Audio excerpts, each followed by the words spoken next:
日本のものづくりすごい、福大トヨタの BCM 対応。おはようございます。こんにちは。こんばんは。今回は日本のものづくりすごい福大トヨタの BCM 対応例をまとめました。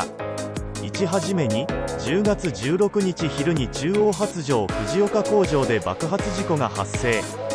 10月16日夕方には、トヨタの2ラインが停止し、17日から20日時点で、10から13ラインが停止。23日には8ライン停止と一部復旧となっている。1ライン1日1000台なので、少なくとも4万台の生産がストップしたことになる。この結果から、私も含めて素人目には、ジャストインタイムするからで、在庫を持たないから、と考えるのが一般的見解だと思います。だがトヨタは、1997年2月の愛新世紀の工場全焼事故による生産停止、2014年9月の新日鉄の爆発事故による生産停止、2016年1月の愛知精工工場事故による生産停止、と過去にも大きな事故対応の経験がある。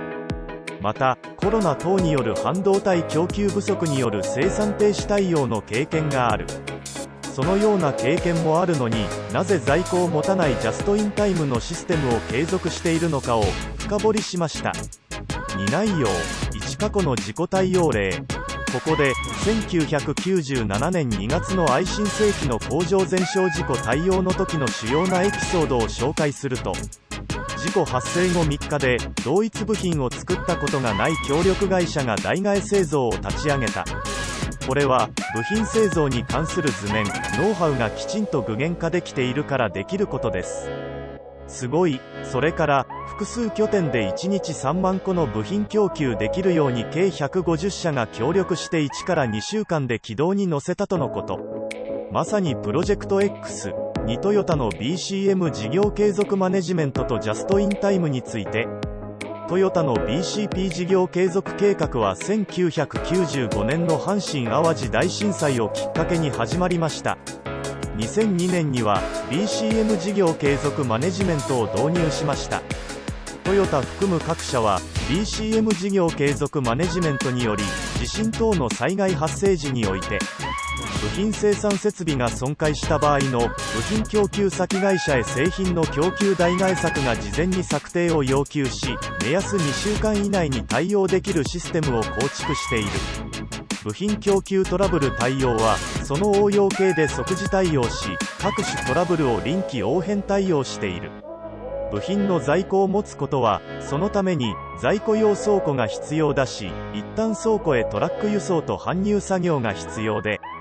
出荷時に搬出作業とトラック輸送が発生する。また倉庫での維持費が必要と、無駄の塊がここに存在する。なお、製造する工程が煩雑、製造するのに日数がかかる部品等に関しては、適正在庫体制をとっている。また、原則的には2社以上から購買、2ライン以上の生産体制等のリスク分散をとっている。3トヨタの BCM 対応例。BCM 体制を確立しているからこそ、以下1から4の甚大かつ大規模な稼働停止原因に対し、常時最善な対策により最善な復旧対応がなされている。2020年には、新型コロナ関連での生産ストップ。2021年から2022年には、半導体供給不足で生産ストップ。2022年3月1日、取引先の部品メーカーである小島プレス工業愛知県豊田市のサーバーがサイバー攻撃を受けてダウン。トヨタ自動車の国内全工場14工場28ラインが稼働停止した。2023年8月29日、生産指示システムの不具合により部品の発注処理などができなくなっている。トヨタ自動車はグループ会社を含めた国内全14工場の稼働を停止した。4ものづくりにおける BCM とジャストインタイム。ものづくりということは単に製造することだけでなく、製品を作る品質が良い、価格が安い、早く届ける等総合的なマネジメントの完成形である。よってリスク対応のための在庫を抱え込みながらの生産体制は4の早く届けるだけを見れば正解であるが、そのために3の価格が安いを満たさなくなる。またひょっとしたら製品改良されても在庫分だけは古い部品を使ったものが使用されると、日進月歩の製品改良に即対応できないシステムになる。3まとめ、日本のものづくりは BCM 事業継続マネジメントの基盤で、製品を作る品質が良い、価格が安い、早く届けると、総合的なマネジメントの完成形ジャストインタイムで成り立っている。ただし、それは常に個々の事象対応で進化し続けている。海外よりも地震や豪雨等災害の多発する日本において、工場設置分散等の対策もしながら、真のものづくり日本は日々進化している。日本のものづくり、みんなで支え合い応援しましょう。4最後に、当チャンネルは、より良い日本の未来創造を願ってをテーマで発信しております。